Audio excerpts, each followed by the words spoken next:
when I was at school, the subjects that I did best at and liked most were chemistry and physics and mathematics. Actually, chemistry was my biggest interest, I think.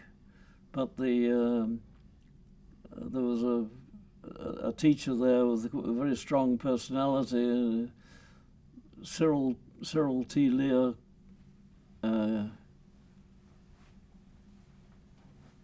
Caton, and he was a descendant of Edward Lear. That's why he had the name Lear in there. And he was the opposite of the chemistry teacher, who I think probably may have had a private income or something, and he just had the attitude that, well, if you like to come and sit at my feet and listen to what I have to say, you're very welcome. But he didn't make any effort to recruit you in any way. But Cyril Caton was a real go-getter, and he said, "You're going to come and do mathematics." And so when I was in the sixth form, the British system of you start specialising and in fact, I spent 5 years in the sixth form, and I took the equivalent of matriculation, the O levels it's now called.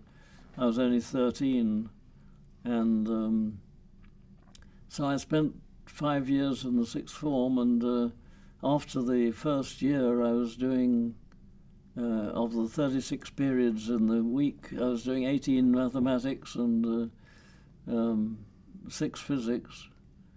And the rest were cultural things and languages and so on. But so that I learnt nearly all the mathematics I know I learnt at school.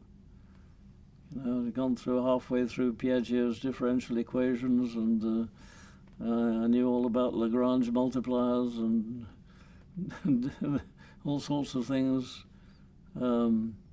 So that when I got to Cambridge, there was nothing new in the first year at all. I didn't have a plan, but I went to school, and then I went to university, and then